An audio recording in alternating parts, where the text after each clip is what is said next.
ইরানের 3টি পরমাণু কেন্দ্র লক্ষ্য করে মার্কিন হামলার পর আবারও ইসরায়েলের ভূখণ্ড লক্ষ্য করে হামলা চালিয়েছে তেহরান। তেহরানে মিলিটারি কমপ্লেক্সে পাল্টা হামলা চালিয়েছে ইসরায়েলও। ইরানের পররাষ্ট্রমন্ত্রী আব্বাস আরাকচি বলেছেন, পারমাণবিক স্থাপনায় হামলা চালিয়ে যুক্তরাষ্ট্র আন্তর্জাতিক আইন লঙ্ঘন করেছে। আর হামলার পর তেজস্ক্রিয়তা বাড়েনি বলে জানিয়েছে IAEA।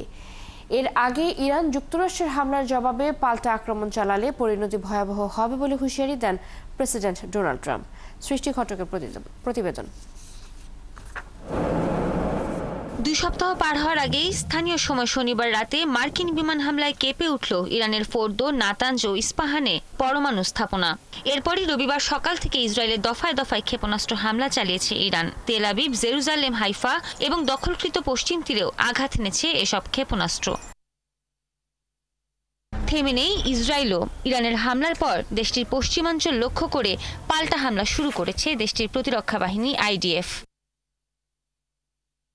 এর আগে হামলা চালিয়ে স্থানীয় সময় শনিবার রাতে জাতির উদ্দেশ্যে দেয়া ভাষণে যুক্তরাষ্ট্রের প্রেসিডেন্ট ডোনাল্ড ট্রাম্প দাবি করেন, মার্কিন বিমান হামলায় ইরানের পারমাণবিক স্থাপনা পুরোপুরি ধ্বংস হয়ে গেছে। তেহরান যদি শান্তি স্থাপন না করে তবে আরও হামলা চালানোর হুমকিও দিয়েছেন ট্রাম্প। হয় শান্তি আসবে, নয়তো ইরানের জন্য গত 8 দিনে আমরা যা দেখেছি তার চেয়েও বড় ট্র্যাজেডি হবে। মনে রাখবেন, এখনো অনেক লক্ষ্যবস্তু বাকি আছে। যদি শান্তি দ্রুত না আসে তাহলে আমরা নির্ভুলতা, দ্রুততা এবং দক্ষতার সঙ্গে আমাদের লক্ষ্যবস্তুতে হামলা চালাবো।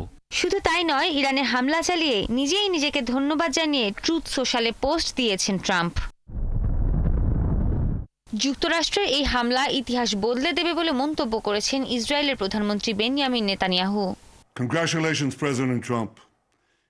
অভিনন্দন প্রেসিডেন্ট ট্রাম্প। ইরানের পারমাণবিক স্থাপনায় হামলা চালানোর এই সাহসী সিদ্ধান্ত যুক্তরাষ্ট্রের ইতিহাস বদলে দেবে। অপারেশন রাইজিং লাইনে ইসরায়েল সত্যি দারুণ করেছে, কিন্তু আজ যুক্তরাষ্ট্র ইরানের পরমাণু স্থাপনায় যে হামলা করেছে তা অতুলনীয়। তারা এমন কাজ করেছে যা বিশ্বের কোনো দেশ করতে পারত না। তবে যুক্তরাষ্ট্র যেসব পারমাণবিক স্থাপনায় হামলা চালিয়েছে সেগুলোতে কোনো তেজস্ক্রিয় পদার্থ নেই বলে জানিয়েছে ইরানের রাষ্ট্রীয় গণমাধ্যম ইরনা নিউজ। এছাড়া এবার অঞ্চল জুড়ে মার্কিন নাগরিক ও সেনা ইরানের হামলার বৈধ লক্ষ্য বলেও হুঁশিয়ারি দেয়া হয়।